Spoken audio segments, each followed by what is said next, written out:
વચનામૃત 506 ના અધૂરું છે, ઘણું બાકી છે. વચનામૃત 506નું વિવેચન થોડુંક જ વાંચ્યું છે, બાકીનું પૂરું કરીએ. કોઈ ભાઈએ પ્રશ્ન કર્યો, 14 પૂર્વધારી એટલો બધો ભણેલો છતાં કેમ પડી જતો હશે? 14 પૂર્વધારી એટલો બધો ભણેલો છતાં કેમ પડી જતો હશે? પૂજ્યશ્રી કહે, મોહને લઈને પડે છે. મોહને લઈને પડે છે. અભ્યાસ જુદી વસ્તુ છે અને મોહ જુદો છે. અભ્યાસ જુદી વસ્તુ છે ને મોહ જુદો છે. સમ્યક દર્શન હોય તેથી, સમ્યક દર્શન ન હોય તેથી પડે છે. સમ્યક દર્શન હોય તો તે એને ચેતાવે છે. એના વિના બધું નિષ્ફળ છે. રુચિ બધાનો આધાર છે. એકલું જ્ઞાન કંઈ બચાવે નહીં. સાથે મોહની મંદતા જોઈએ. સંસારથી ભય પામવો જોઈએ. મોહ છે એ સંસારનું મૂળ છે. મોહ છે ત્યાં સંસાર છે. સંસાર દુઃખરૂપ છે એવું એને લાગતું નથી. ભાવ ફેરવવાનો છે. જ્ઞાનીના આશરે ચાલે તો ભાવ ફરે. જવાબમાં એમ કહ્યું કે મોહને લઈને 14 પૂર્વધારી પણ પડે. દર્શન મોહ કે ચારિત્ર મોહ જ્યાં સુધી છે ત્યાં સુધી ભય છે. ઘણો બધો અભ્યાસ હોય, 14 પૂર્વ સુધીનો પંચે ઉણા એટલે આત્માનું જ્ઞાન ન હોવાથી પડે છે. આત્માનું જ્ઞાન તો એને ચેતાવે કે આ ભૂલ થાય છે. અભ્યાસ જુદી વસ્તુ છે જે જ્ઞાનાવરણીના ક્ષોભ સમયે બધું જાણી શકે, બોલી પણ શકે, સમજાવી શકે, પણ એનો મોહ મંદ થવો અતિ દુષ્કર છે. એ તો પોતે સમજીને મોહને ઘટાડે તો જ ઘટે એવો છે. કંઈ માત્ર વાંચવાથી મોહ ઘટે નહીં. મોહ નિંદ જબ ઉપશમે તબ કછું બને ઉપાય, કર્મ ચોર આવત રૂકે. મોહની નિદ્રા કંઈક ઓછી થાય, મિથ્યાત્વ કંઈ મંદ પડે તો જ એ કંઈ સદબોધ પરિણમે છે. નહીં તો આવું તો અનંતવાર ભણ્યા, ખૂબ ભણ્યું, ખૂબ વાંચ્યું, પણ બધું ફોક કેમ ગયું કે અંદરમાં રહેલી વાસનાઓ, ઈચ્છાઓ જે ઊંડી પડેલી છે એનો નાશ નહીં થયો. અંતર ઊંડી ઈચ્છા ઘણી તે કેમ કરીને તજાયજી, ત્યાગ નાટકે રે વૈરાગ્ય વિના, ત્યાગ નાટકે રે વૈરાગ્ય વિના, કરીએ કોટી ઉપાયજી.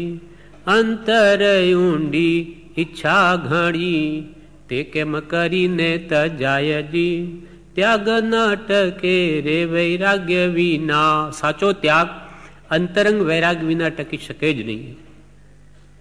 કૃપાલ કે ઘર છોડીને જંગલમાં ગયા, પણ ત્યાંય અંદરથી મોહ ગયો નહીં, એટલે ત્યાંય મોહને જ પોષે છે. માત્ર પસ્તાવાનું છે. ધોબિકા કુત્તા ને ઘરકા ને ઘાટકા તેમાં સંસારથી ગયો અને ત્યાં જઈને પણ અંતરંગ ભાવના સાચી ત્યાગની ન હોવાથી ત્યાં પણ કર્મ જ બાંધે છે. માટે પ્રથમ અંદરથી મોહ મંદ થવો જોઈએ. મિથ્યાત્વ જવું જોઈએ. આત્મજ્ઞાન થવું જોઈએ. તેના બળે જ એનો ત્યાગ ખરી રીતે ટકી શકે છે. ત્યાગ ના ટકે રે વૈરાગ્ય વિના.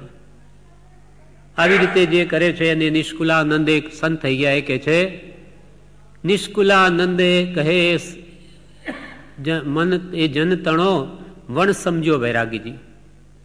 એટલે કે જ્ઞાન ગર્ભિત વૈરાગ્ય નહીં, મોહ ગર્ભિત કે દુઃખ ગર્ભિત હોવાથી એને ત્યાં જઈને પણ મોહ જ પોષાવે છે.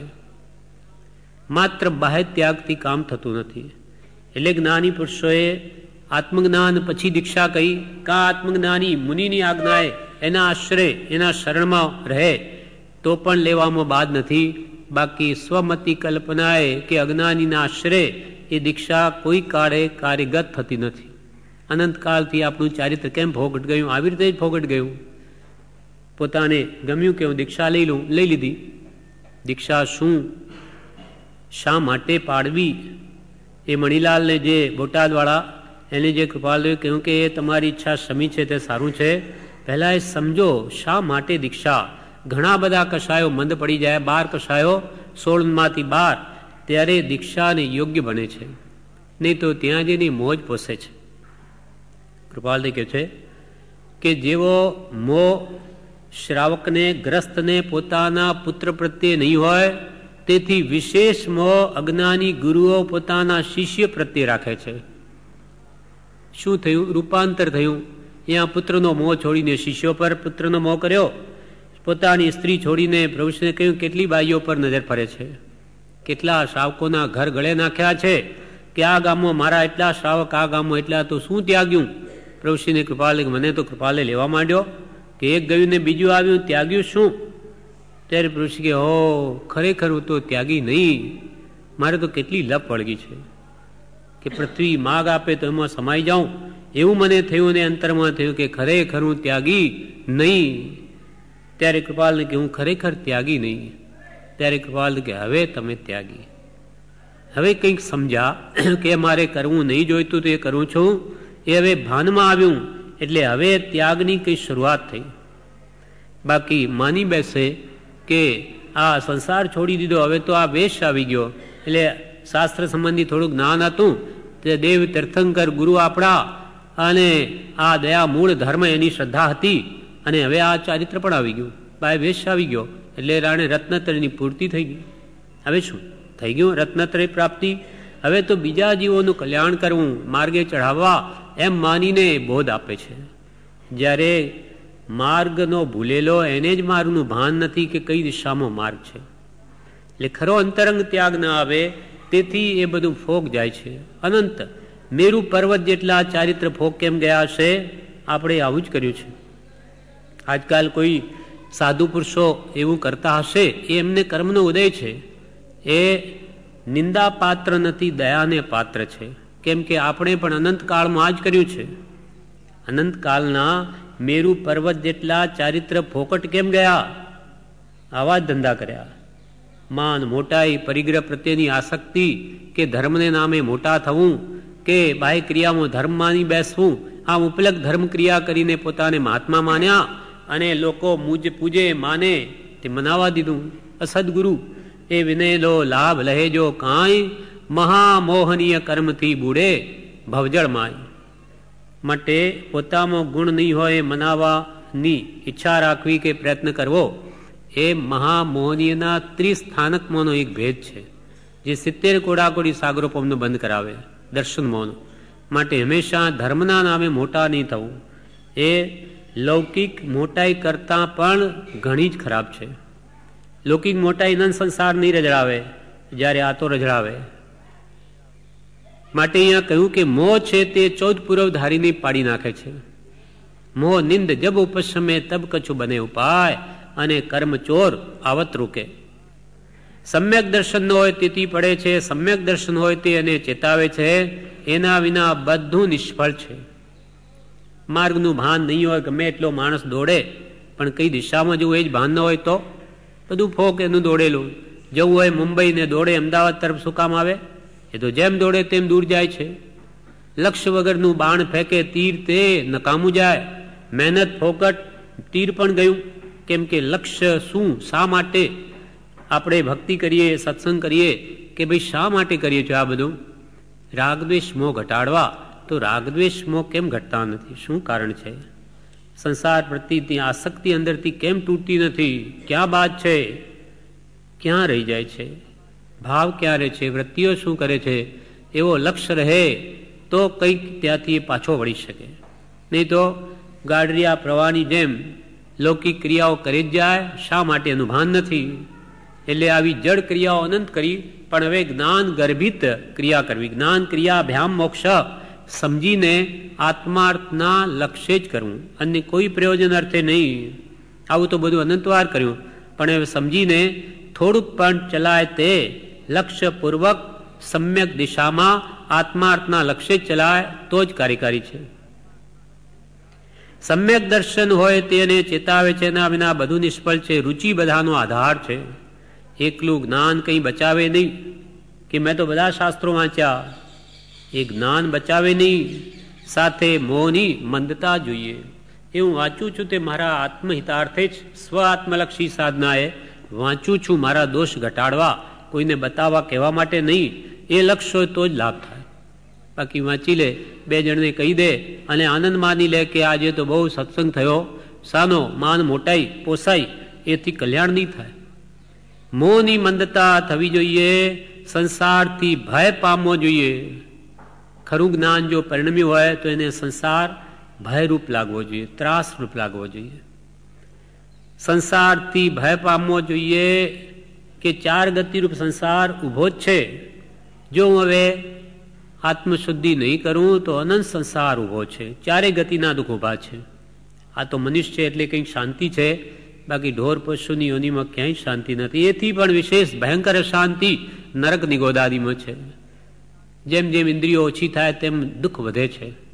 આપણે કાને નહીં સંભળાતું હોય તો એ બહેરાપણું હોય જ જાણે કે મને તો કંઈ ખબર જ નથી પડતી શું વાત થાય. આંખ નહીં હોય, થોડી વાર આંખો બંધીને ચાલવા માંડ્યું હોય અને કલ્પના કરી હોય તો કે હું આંધળો હોય તો શું થાય, કે શું કરવું કંઈ ખબર જ નથી પડતી. એ જે એવી યોનિઓ છે જે એકેન્દ્રી ચોરેન્દ્રી જે જીવ, ત્રણ ઇન્દ્રિયને તો આંખ તો હોતી જ નથી. પહેલી ઇન્દ્રિયને શરીર હોય ઝાડ પાન, બીજી ઇન્દ્રિયને મોઢું ને શરીર હોય અળસિયા કર્મિયા વગેરે. ત્રણ ઇન્દ્રિયા કીડી મકોડા જેવાને નાક હોય પણ આંખ ન હોય. ચોરેન્દ્રિય ભમરાઓને આંખ હોય પણ કાન ન હોય. પાંચે ઇન્દ્રિયો પરિપૂર્ણ અને સાથે મન ન હોય તો શું વિચાર કરે તત્વનો. આ રીતે બધી સામગ્રી ઉપલબ્ધ છે. અને હવે પણ આ મોહની મંદતા જીવ નહીં કરશે, સંસારથી ભય નહીં પામશે તો અનંત દુઃખ હજુ ઊભા છે. જે સ્વરૂપ સમજ્યા વિના પામ્યો દુઃખ અનંત, એ અનંત દુઃખ હજુ ઊભા છે. એને સમજાવ્યું તે પદનમું શ્રી સદગુરુ ભગવંતે આપણું સ્વરૂપ સમજાવ્યું. અને એ સ્વરૂપ અનાદિથી કેવી રીતે મલિન છે અને શુદ્ધ કેવી રીતે કરવું એ ઉપાય પણ બતાવ્યા છે. ખોજો કોઈ તેને મળી આવે, બધું બતાવેલું છે. રુચિ બધાનો આધાર છે, એકલું જ્ઞાન બચાવે નહીં, સાથે મોહની મંદતા જોઈએ, સંસારથી ભય પામવો જોઈએ. મોહ છે એ સંસારનું મૂળ છે. દર્શન મોહ ને ચારિત્રમાં મિથ્યાત્વ છે, અજ્ઞાન છે. અજ્ઞાન કહો, મિથ્યાત્વ કહો, વેદ જ્ઞાનનો અભાવ કહો, વિપરીત માન્યતા કહો, દેહમાં આત્મબુદ્ધિ કહો, પરમાં મારાપણું કહો, એ બધું જ મિથ્યાત્વ અથવા અજ્ઞાન છે. આ દર્શન મોહ છે.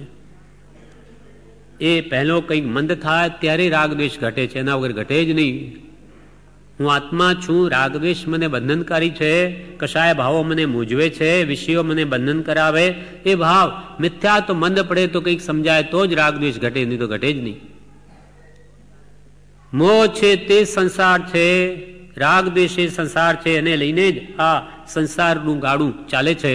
રાગદ્વેષની તો સંસાર રૂપી ગાડાનું અટકણ છે. સંસાર દુઃખરૂપ છે એવું એને લાગતું નથી. મોટું દુઃખ આ છે. સંસાર દુઃખરૂપ નથી લાગતો, સંસાર સુખરૂપ લાગે છે. આટલું બધું કામ સંસારમાં કરવું પડે, કેટલાઓને રાજી રાખવા પડે, તોય ના, સંસાર સુખરૂપ છે એવી એક ભ્રાંતિ થઈ ગઈ છે મોહ. એને કેટલો બધો સંસાર ચલાવવા આ જીવને કેટલો પ્રયત્ન કરવો પડે છે, કેટલી મહેનત કરવી પડે, જે મોક્ષ માર્ગમાં કાંઈ જ કરવું પડતું નથી. મોક્ષનો માર્ગ જ સુખરૂપ છે. એ તો નિવૃત્તિનો માર્ગ છે, તે પ્રવૃત્તિનો. તેમાં તો કેટલાય કુટુંબીઓ, વ્યવસાય હોય તો કેટલાય વેપારીઓને રાજી રાખવા પડે, કેટલાય હા બાપા કરવા પડે, કેટલું બધું કરવું પડે ત્યારે કામ થાય છે. ત્યારે અહીંયા તો કંઈ જ નથી, પોતાના મનને જ મનાવવું છે, તો એ આ જીવને આ દુઃખરૂપ ભાસે છે.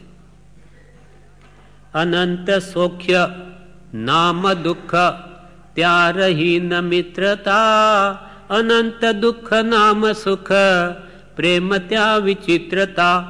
ઉઘાડ ન્યાય નેત્રને નિહાળ રે નિહાળ તું, નિવૃત્તિ શીઘ્ર મેં વધારી તે પ્રવૃત્તિ બાળ તું.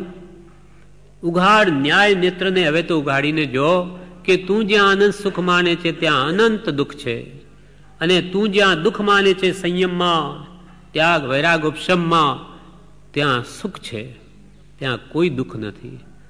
અહીંયા શું દુઃખ છે? નિવૃત્તિમાં. પણ એને નિવૃત્તિ ગમતી નથી, કેમ કે અનાદિથી એને પ્રવૃત્તિ જ કરેલી છે. રાગ દેશમાં એટલો તરબોળ ડૂબેલો છે કે એના વગર નિવૃત્તિ અને પ્રિય નથી. એ પણ એને અભ્યાસ કરવો પડશે, બહુ વિચારવું પડશે કે સુખ સામો છે. એ જીવ ભ્રમામાં તને સત્ય કહું છું, સુખ અંતરમાં છે, બહાર શોધવાથી નહીં મળે. અંતરનું સુખ અંતરની સમશ્રેણીમાં છે. તે થવા બાહ્ય પદાર્થો સંબંધીનું આશ્ચર્ય ભૂલ. બહારની વસ્તુઓમાં તું મોહે છે, આશ્ચર્ય પામે છે, પણ જ્ઞાનીઓ કે તું ભૂલ, ત્યાં સુખ છે જ નહીં. મોહની મંદતા થવી જોઈએ, સંસારથી ભય પામવો જોઈએ. મોહ એ સંસારનું મૂળ છે. મોહ છે ત્યાં સંસાર છે. સંસાર દુઃખરૂપ છે એ જ એને લાગતું નથી. ભાવ ફેરવવાનો છે. જ્ઞાનીના આશરે ચાલે તો ભાવ ફરે. જ્ઞાનીના આશરે ચાલે, જ્ઞાની કેમ કરે તો જરૂર એનો ભાવ ફરે.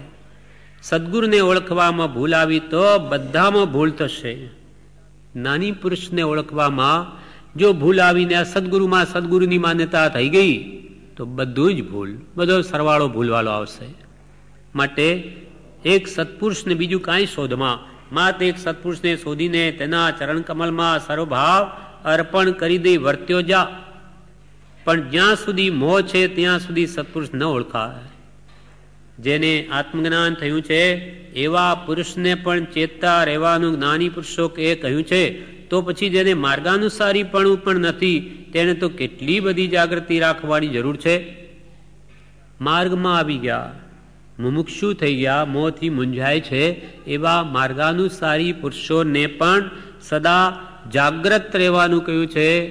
તો જેને હજુ વિચાર દશા પણ નથી, મોહ કંઈ મંદ પડ્યો નથી, તેને કેટલી જાગૃતિ રાખવી જોઈએ તે કંઈ કહેવા પણ જ નથી. એને શું કહેવું? માર્ગમાં ચઢેલા પુરુષોની જાગૃતિ રાખવાનું કહે. જેને તો હજુ માર્ગનું દિશાનું ભાન નથી તો તેને તો કેટલી જાગૃતિ રાખવી જોઈએ. માર્ગાનુસારીપણું પણ નથી, માર્ગાનુસારીપણું પણ નથી તેને તો કેટલી જાગૃતિ રાખવાની જરૂર છે. વિશેષ ભય રાખવાની જરૂર છે. જ્ઞાની પુરુષના યોગ્ય સમજણ આવે છે. યોગ્યતા હશે તો સમજણ આવતા વાર નહીં લાગે. યોગ્યતા હશે તો સાચી વાત સમજાતા વાર પણ નહીં લાગે. હવે ખામી શાની છે? વૈરાગ્ય ઉપશમની. વૈરાગ્ય ન હોય તેને જ્ઞાની પુરુષો ગમે તેવું કહે પણ એ તેને સારું ન લાગે. એને તો મોહની વાત કરે તો ગમે, બીજું ન ગમે. જ્ઞાની પુરુષો આત્માની વાત કરે, સાચા સુખની વાત કરે, શાશ્વત સુખની વાત કરે, કાયમને માટે દુઃખ ટાળવાની વાત કરે, ન ગમે. મોહની વાત કરે તો એને ગમે. એવી જીવમાં અયોગ્યતા આવી ગઈ છે. વૈરાગ ઉપશમની ખામી છે અને તેનું કારણ બોધ છે. બોધની ખામી. વારંવાર એનું એ કર્યા કરે તો કંઈક જીવ પાછો હટીને સતનું ભાન થાય, નહીં તો અનાદિની એની વૃત્તિ ત્યાં છે.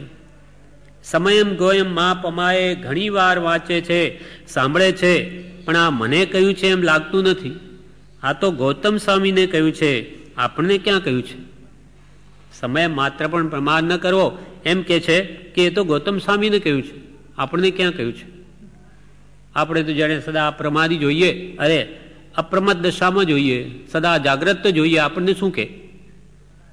પણ તને તું કહેવા લાયકી નથી, મહાપ્રમાદી છે, તને શું કહે? આવા મહાપુરુષો જે આટલું સાંભળીને જાગૃતિ સેવે તેને જ કહે. બાકી જ્ઞાનીઓ પાસે સમય નથી કે જે કંઈ સામો વ્યક્તિ કરવાનો જ નથી તેને કહેવા તૈયાર નથી. કૃપાલ કે અમારું વચન તો ધાકડે ધાકડ માન્ય કરવા તૈયાર હોય તેને માટે છે. નકામી વાણી ઉચ્ચારવા માટે જ્ઞાનીઓ પાસે સમય નથી.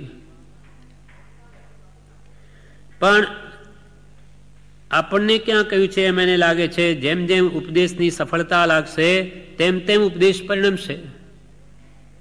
કૃપાળુદેવ મને જ કહે છે એમ જાણી સાંભળવું, વિચારવું. કૃપાળુદેવ મને જ કહે છે. એ તો કરી ગયા. ગૌતમ સ્વામીને કહ્યું એ તો કેવળનાન પામી ગયા, મોક્ષી ચાલ્યા ગયા. આ બધો બોધ તો આપણા માટે છે. આ બધા બીજા મહાપુરુષોના દ્રષ્ટાંત આપીને એમ કહેવા માંગે છે કે પણ તમારા જેવા જ હતા. ભગવાન મહાવીર પણ તમારા જેવા જ હતા. પહેલા તો એ સંસારી જ હતા, ઘરમાં જ રહેતા, આપણી જેમ ગ્રસ્ત જ હતા. એ કેવો પુરુષાર્થ કરીને દશા અને અદભુત દશાને પામ્યા એ જાણવા માટે એમના ચરિત્રો છે કે આ રીતે જીવનને નિર્મળ કરી શકાય, આવી રીતે કર્મોને કાપી શકાય, નવા કર્મ ન બાંધવા વગેરે જે માર્ગદર્શન આપ્યું તે પ્રમાણે વર્તવા માટે મહાપુરુષોના ચરિત્રો આદર્શરૂપ છે. જેમ આરિસામાં મોઢું જોઈ ને આપણામાં કંઈ ડાઘ હોય તો દૂર કરીએ, કંઈ ખામી હોય તો, તેમ નાની પુરુષોના ચરિત્રો શા માટે છે કે આદર્શરૂપ છે, એમાં મોઢું જોઈએ આપણું કે આવું જીવન તો આવું હોવું જોઈએ, તો જ જીવનું કલ્યાણ થાય.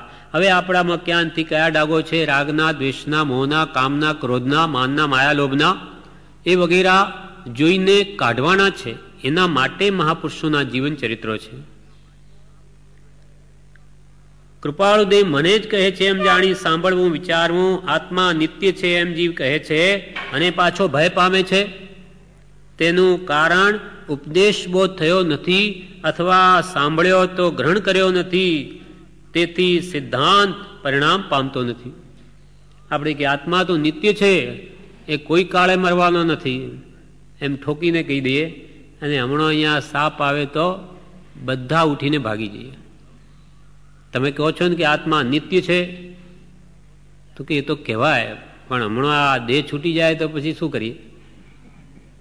ત્યારે દેહ તે જ હું છું, દેહમાં મમત્વ ભાવ હાડોહાડ પડ્યો છે, કહેવા માત્ર છે બધું આપણું પોકલ્યું, અંદર કંઈ નહીં. પ્રભુશ્રી કહેતા ભલી ડાઈ વાતો કરો છો પણ અંદર બધું પોકલ. પ્રભુશ્રીના સમયમાં આ ઘણા ક્ષોભશમીઓ પણ હતા, એટલે એક લીટી અહીંયા વંચાય કે એનો વિસ્તાર કરીને આખી ભક્તિ પૂરી કરી દે. ત્યારે પ્રભુશ્રી કોઈ વાર કે પ્રભુ બહુ ઓઢી પહેરીને બહુ ડાઈ વાત કરી, પણ તુમડીમાં કાકરા વાતો તો ઘણી મોટી શુદ્ધ બુદ્ધ ચેતન ઘન આત્મા નિત્ય છે, એને કાંઈ વળગે નહીં, એને કાંઈ શું થવાનું છે એનું કે આવું ઠોકીને વાત કરો પણ અંદર શ્રદ્ધાંત છે. તુમડીમાં કાંકરા અનુભવ વગરની વાણી, તેમ આપણું બધું ઉપલક્યું પણ બીજો ઉપાય નથી. પણ અંતરમાં તેમ હોવું જોઈએ કે આ મારે કરવું છે, થયું નથી, હજુ ઘણું કરવું છે, એ સિવાય ઉપાય નથી. એટલે તારા વચનોને આધારે શુભમાં કાળ ગાળું કે કંઈક અંદર ઉતરે એવો પ્રયત્ન કરું. બાકી સમજાઈ ગયું તો જ્ઞાનીઓ કે તારા જ્ઞાનના દ્વાર બંધ થઈ ગયા.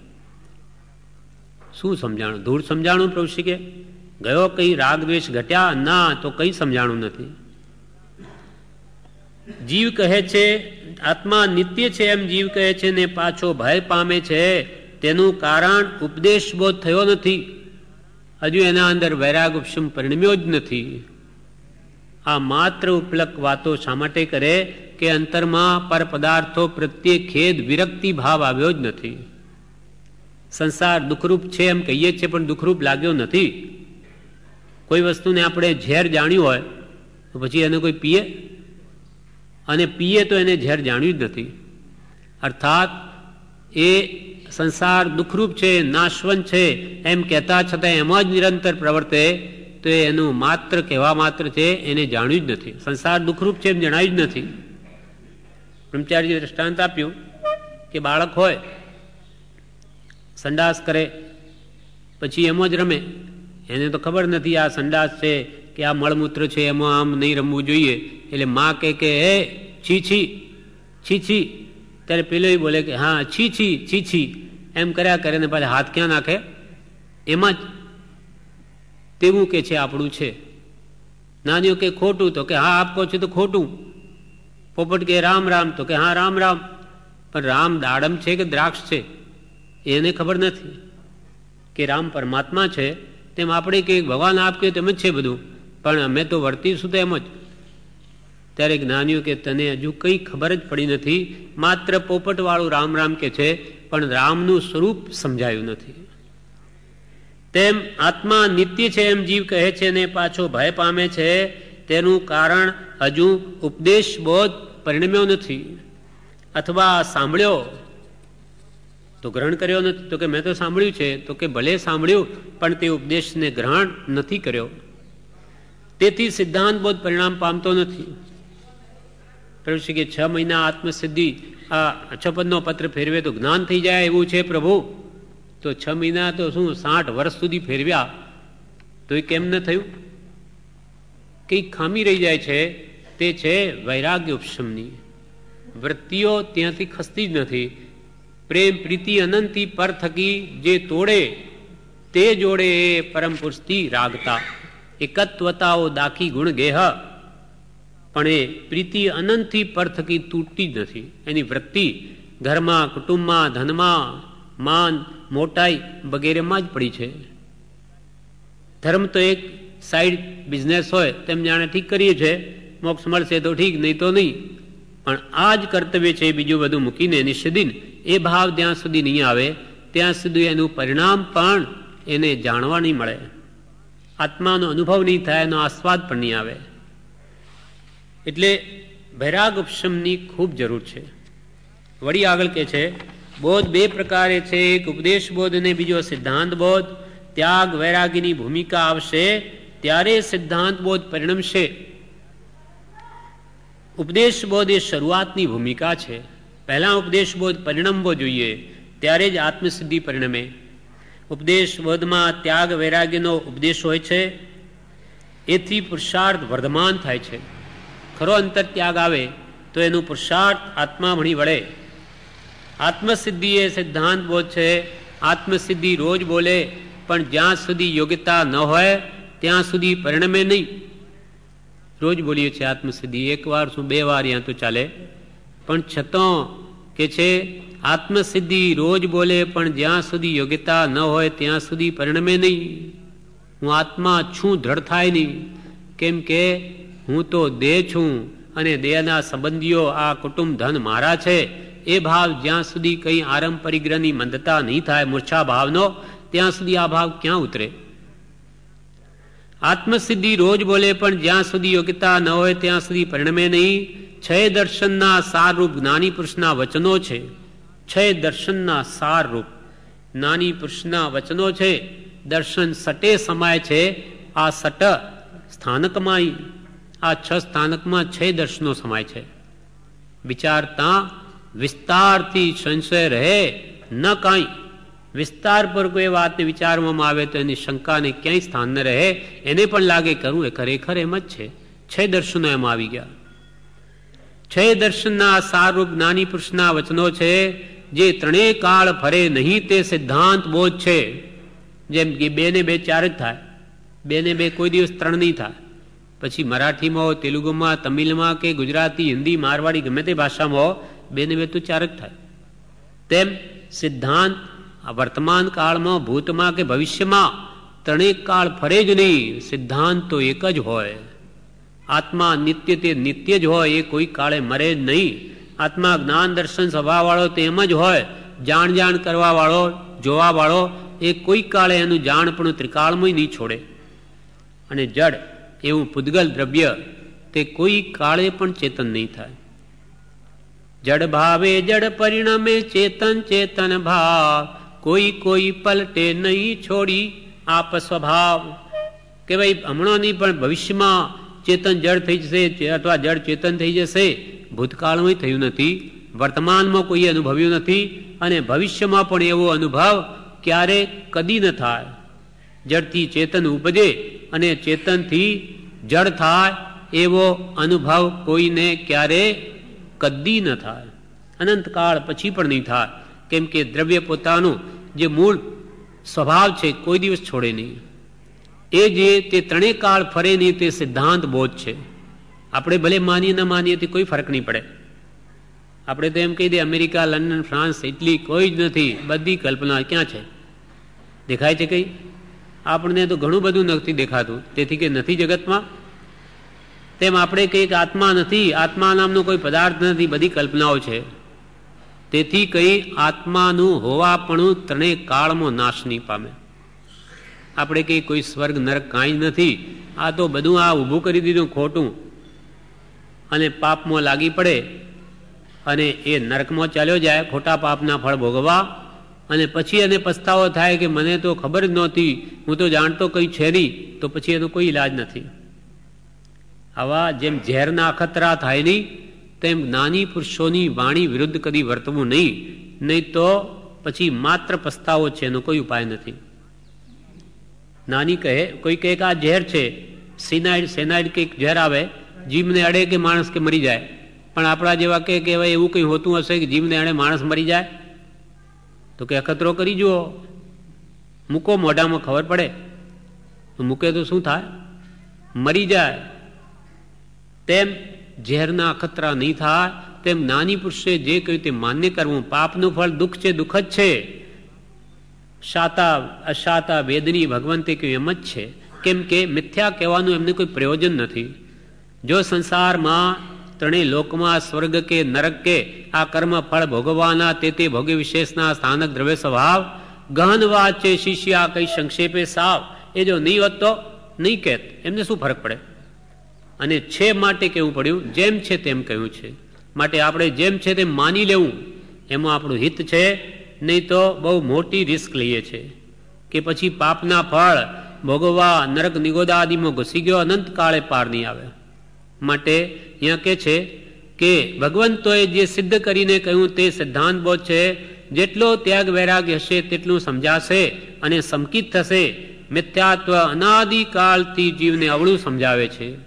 આ સંસારમાં સુખ છે કે નાસ્તિક જેવા સ્વર્ગ નરક કાંઈ નથી, એ બધું મિથ્યાત્વ બળવાન છે દર્શનમાં, એ અને વિપરીત બનાવે છે. વિપર્યાસ બુદ્ધિ છે. વિપરીત બુદ્ધિ ઉપદેશ બોધ વગર જાય નહીં. આવી વિપરીત બુદ્ધિ ઉપદેશ બોધ વગર જાય નહીં. તેથી જ્ઞાની પુરુષનું કહેવું શું છે તે લક્ષ્યમાં ન આવે. જીવ કર્મથી ઘેરાયો છે. જેને મોક્ષે જવાની ભાવના છે તેને પાંચ ઇન્દ્રિયના વિષયોથી સંતોષ, તેઓ પાંચ ઇન્દ્રિયના વિષયોથી સંતોષ માનતા નથી. જેને મોક્ષે જવું છે એ પાંચ ઇન્દ્રિયના તુચ્છ ક્ષણિક વિષયોથી સંતોષ માનતા નથી, પણ પોતાનું મૂળ સ્વરૂપ વિચારી પ્રાપ્ત કરવા જેવું છે. જેમ છે તેમ સમજી લેવાનું છે. અનંત સુખ સ્વરૂપ જ્ઞાનીઓ અનુભવીને કહ્યું, સિદ્ધ કરીને કે આત્મા અનંત સુખરૂપ છે, એ વાત માનીને તે મેળવવા જ પ્રયત્ન કરવો જોઈએ. પણ જીવ મોહને આધીન છે, તેથી મોહમાં જ રાજી થાય છે. તુચ્છ વસ્તુમાં આનંદ માને તો સાચી વસ્તુ હાથ ન આવે. એ વિપરીતતા મટવાનો ઉપાય ત્યાગ વૈરાગ્યને ઉપશમ છે. જીવની યોગ્યતા વધે, સંસાર દુઃખરૂપ લાગે, એ માટે ઉપદેશબોધ છે. એ વિના જીવ આગળ ન આવી શકે. ઉપદેશબોધ નહીં પરિણમે, એ વિના જીવ આગળ ન આવી શકે. પાત્રતા વિના સમજાશે નહીં, યોગ્યતા વિના સમજાશે નહીં. પાત્ર થવા સેવો સદા બ્રહ્મચર્ય મતિમાન, પણ વિચાર જ નથી. સાચા સ્વરૂપનો વિચાર આવતો નથી. ત્યાગ વૈરાગ્ય પણ સાધન છે. પાત્ર વિના વસ્તુ ન રહે એમ કહ્યું. ભાજન તો જોઈએ, કોઈ વસ્તુ આપણે લેવી હોય તો કંઈ વાસણ તો જોઈએ, તેમ યોગ્યતા જોઈશે પ્રભુ કે. એટલે પાત્ર વિના વસ્તુ ન રહે. અને પાત્રે આત્મિક જ્ઞાન, પાત્ર થવા સેવો સદા બ્રહ્મચર્ય મતિમાન. બુદ્ધિની નિર્મળતા કરવા બાહ્ય બ્રહ્મચર્યનું પાલન કરો. જે અંતરંગ બ્રહ્મ એટલે આત્મા ચર્યા કરવામાં પરમ સહાયરૂપ છે. સાચા સ્વરૂપનો વિચાર જ આવતો નથી. ત્યાગ વૈરાગ્ય પણ સાધન છે. આ બધા ત્યાગ વૈરાગ્ય છે, સાધ્ય નથી. આ બધું સાધન છે. સાધનમાં જ સાધ્ય માની બેસે. માનો કે કોઈ બ્રહ્મચર્ય લઈને માની બેસે કે આપણે તો હવે વ્રત આવી ગયું, પતી ગયું. એટલાથી નહીં પતે. આવા વ્રત પણ અનંત વાર લીધા. પણ આ સાધન છે, એ દ્વારા સાધ્ય સ્વરૂપ રમણતા, અંતરંગ બ્રહ્મમાં રમણતા, ચર્યા, એના માટે આ બધું કાર્યકારી છે, બળ આપનાર છે, એને મદદરૂપ છે. પણ એ સાધન કરીને અંતરંગ આત્મવિચારણા કરીને એમાં જો એ દોષો બધા કાઢીને એ નહીં કરે શુદ્ધિ, તો ખાલી આવી બાહ્ય ત્યાગ વ્રતાદિથી કામ થાય એમ નથી. પુણ્ય બાંધે ના નહીં, દેવલોક મળે, વ્રતિની દેવગતિ થાય છે. આવું તો અનંતવાર ભોગવ્યું. ત્યાં મોહ મોહ ને મોહ જ છે. અહીંયાથી અંતરથી આપણો મોહ નહીં ગયો તો ત્યાંય આ જ છે. બધે દુઃખ છે. જ્યાં મોહ છે, રાગ છે, આસક્તિ છે, ત્યાં બળતરા જ છે. અને દ્વેષ તો પ્રત્યક્ષ બાળે છે. રાગ પણ મોહને લઈને બાળે જ છે, પણ રાગમાં એને જીવને મીઠાશ છે, એટલે એમાં દુઃખ લાગતું નથી, એમાં સુખ ભાસે છે. ઉપદેશ બોધ વિના સિદ્ધાંત બોધ ન સમજાય. જીવની બુદ્ધિ સંસારમાં છે, તેથી સંસારમાં જ અનુકૂળતા શોધે છે. આપણે સુખ એટલે શું? શાતા વેદની. શરીર આપણું સારું રહે તો કે ભાઈ બસ સુખી છીએ. શરીર સારું એટલે કેમ છો? સારું છે એટલે પૂછવાનો અર્થ શરીર સારું છે કે નહીં. આત્માની કોણ વાત પૂછે? કોઈને એની ગરજ નથી. શરીર સારું એટલે સુખી. પ્રથમ લૌકિકમાં કહ્યું, પ્રથમ સુખ નિરોગી કાયા, અને બીજું સુખ ઘરમાં માયા. અર્થાત સ્ત્રી પુત્રાદિ હોય, ધનાદિ હોય, શરીર સારું એટલે જાણે પરમ સુખી. જ્ઞાનીઓ તો કે આ પરમ દુઃખી, શરીરમાં જેટલો રાગ, કુટુંબ પ્રત્યે મોહ અને હું સુખી છું આ પર પદાર્થોને લઈને, એમ જ્યાં માન્યતા છે ત્યાં ગાઢ મિથ્યાત્વ છે કે હું પરને લઈને સુખી છું. આ પર પદાર્થો મને સુખના કારણ છે, એ જ મહામોહ છે. દર્શનમોહ અને મહામોહ કયો છે. જે સંસારી જીવો આમાં જ હોય છે મોટે ભાગે, અને આ બાહ્ય સુખ શાંતિમાં સુખ કલ્પી લીધું. હવે આમાં સુખ માની બેઠો, હવે એને દુઃખ ક્યાંથી લાગે? અને દુઃખ લાગે નહીં તો એ સાચા સુખની શોધ શા માટે કરે? હું તો દુઃખી જ નથી, અમારે ઘેર તો બધું છે. હવે આવી માન્યતાઓ મોટે ભાગે સંસારી જીવોની હોય છે. એટલે આત્માર્થી એથી સાવ જુદો પડવો જોઈએ. એનું સાવ વિપરીત છે. જગત ભગતના રસ્તા જુદા, સૌ સૌમાં તલી ન હો, એકબીજાને ગાંડા માને, જાણે અક્કલહી ન હો. ભગત છે તે જગતવાસી જીવને ગાંડો માને, અને જગતવાસી ભગતને ગાંડો કહે કે આ ગાંડીઓ તો જુઓ, ઘરમાં બધું જ છે પણ ભોગવતો આવડતું નથી, ભોગવતો જ નથી, કેટલો પુણ્યહીન છે. કેમ કે એને બધી ઉપલબ્ધિ સામગ્રી હોવા છતાં એને ભોગમાં અનાસક્તિથી માનો કે ભોગવતો નથી ભગત, એને સત આત્મામાં સુખ ભાસ્યું, આ બધું બંધનરૂપ લાગ્યું. જ્યારે ભગતને પેલા સંસારી જીવો એવા ભાષે કે આ મૂર્ખો, આવા અદ્ભુત મનુષ્ય દેહ, બધી સામગ્રી મળવા છતાં એનો લાભ લેતા નથી. આ જગતવાસીઓ આવું તો અનંત એઠવાડો અનંતવાર ભોગવ્યો. એટલે ભગતને જગતવાસી જીવો ગાંડા લાગે અને જગતવાસી જીવોને ભગત ગાંડો ભાષે. બંને પોતપોતામાં તલ્લીન છે. જગત ભગતના રસ્તા જુદા, સૌ સૌમાં તલ્લીન હો, એકબીજાને ગાંડા માને, જાણે અક્કલ હીન હો. તેમ અહીંયા કે છે કે આ જીવ, સંસારી જીવ તો સંસારમાં જ અનુકૂળતા શોધે છે. મુખ્ય તો દેહ ભાવ જ આગળ રાખ્યા કરે છે. મુખ્ય તો દેહ ભાવ જ આગળ રાખ્યા કરે છે. જેને સંસારથી કંટાળે ત્યારે પરમાર્થની અપૂર્વતા લાગે. સંસારથી કંટાળે ત્યારે એને પરમાર્થની મૂલ્યતા સમજાય છે. ઉપદેશ બોધથી વિપર્યાસ બુદ્ધિ મંદ પડે છે. ત્યાગ વૈરાગ આવે તો આ વિપરીત માન્યતાઓ કંઈ ઘટે છે. જેને ગાઢ વિપર્યાસપણું છે તેને તો જ્ઞાનીને શું કહેવું છે તે પણ ન સમજાય.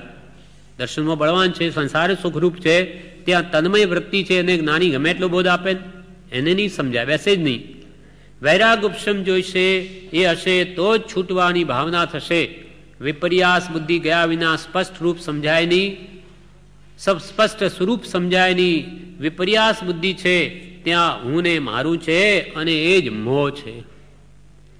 જ્યાં વિપરીતતા છે, મિથ્યાત્વનું બળવાનપણું છે, ત્યાં જ હું દેહાદિ સ્વરૂપ છું ને દેહ સ્ત્રી પુત્રાદિ મારા છે, એવો ગાઢ મોહ છે અંદર.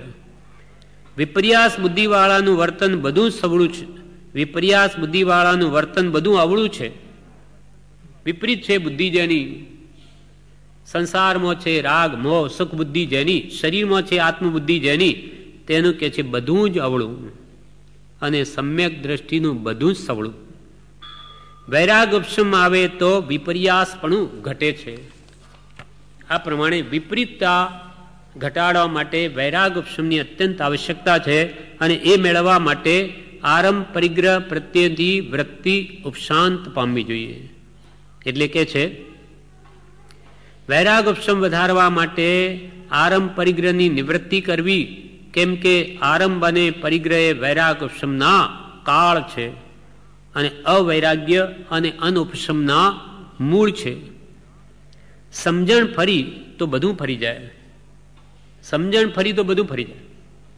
જ્ઞાનીના ઉપદેશ બોધે વાત જો બેસી જાય તો એનું બધું ફરી જાય. જેમ કે બુદ્ધિને પૂજ્યપાદ સ્વામીએ સમાધિ શતકમાં કહ્યું, બુદ્ધિને હિત જ્યાં લાગે કે શ્રદ્ધા તેમાં જ ચોટતી, શ્રદ્ધા જ્યાં ચોટતી ત્યાં જ ચિત્તની લીનતા થતી. બુદ્ધિને જ્યાં હિતરૂપ લાગે કે આ અમારે સુખરૂપ છે, ત્યાં આપોઆપ એનો પુરુષાર્થ ઉપડે છે. જેમ કે આપણે સંસારી જીવોને પૈસા હોય તો બધું થાય, ગ્રસ્તને પૈસા વગર કંઈ ચાલતું નથી, ડગલે પગલે જરૂર પડે, એટલે એને જાણે પૈસા હોય તો બધું સુખ આપણે મેળવી શકાય, ભૌતિક સંસારિક, એટલે એમાં જ એની વૃત્તિ દોડે છે, આપોઆપ પુરુષાર્થ દોડે છે, રાત દિવસ એના માટે મથે છે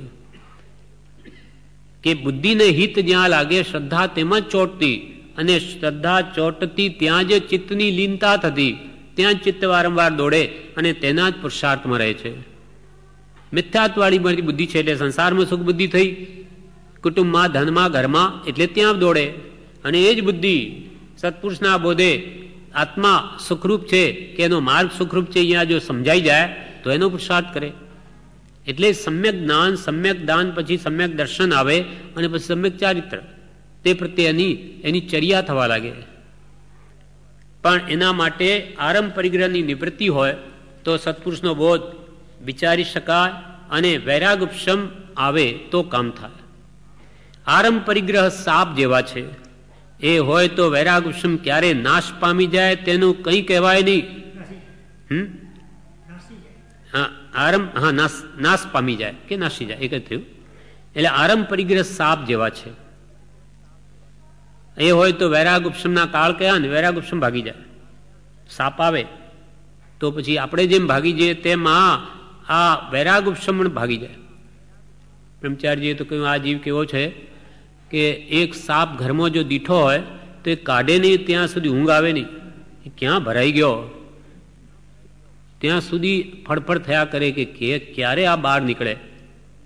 પણ આ પાંચ ઇન્દ્રિયના વિષયો સાપ જેવા છે, જીવને મોહ કરાવી રજડાવે છે, પણ એને સાપ જેવા લાગતા નથી, એને તો અમૃત જેવા લાગે.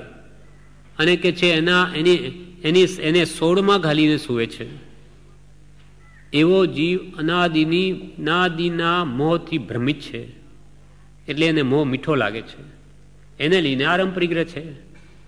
આરંભ પરિગ્રહ સાપ જેવા છે હોય તો વૈરાગ ઉપશમ ક્યારેય નાશ પામી જાય તેનું કંઈ કહેવાય નહીં. ભલે થોડો પરિગ્રહ હોય પણ મારું છે એમ થયું ત્યાં આગળ ચિંતા ફિકર ઊભી થઈ સમજવી, એનું જ નામ મિથ્યાત્વ છે. પરિગ્રહ ઘણો હોય તો જ રાગ થાય, મોહ થાય એવું નથી. અને ઘણો બધો હોય ને ન પણ થાય. ભિખારી હોય, એની પાસે ફાટેલી ગોદડી હોય, માનો કે ઠીબડું હોય, તૂટલું ભાગનું એલ્યુમિનિયમનું પાત્ર હોય કે માટીનું હોય, પણ એનો એમાં એટલો મોહ છે કે હું રાત્રે સૂઈ જાઉં અને કોઈ લઈ ગયું તો, અમારી ગોદડી કોઈ લઈ જશે તો, હવે તારી ફાટલી 17 સાંધાની ગોદડી કોણ હાથ ઘાલે? પણ આ તારું ઠીપકું કોણ તૂટેલું કિનારે ગમે તે, પણ છતાં એની મૂર્છા છે કે મારું કોઈ લઈ જશે તો. અને 6 ખંડનો અધિપતિ ચક્રવર્તી ભરત જેવા, સનતકુમાર જેવા 6 ખંડનું રાજ્ય, તેને 32,000 મુકુટબંધી રાજાઓ, માંડલિક તેના હાથ નીચે કેટલાય રાજાઓ એ જેના સેવક છે, છતાં એને મૂર્છા ભાવ નથી, એને માટે પરિગ્રહ નથી. એટલે ઉમા સ્વાતિ ભગવંતે મોક્ષશાસ્ત્રમાં કહ્યું પરિગ્રહની વ્યાખ્યા મૂર્છા પરિગ્રહ. પરિગ્રહ શું?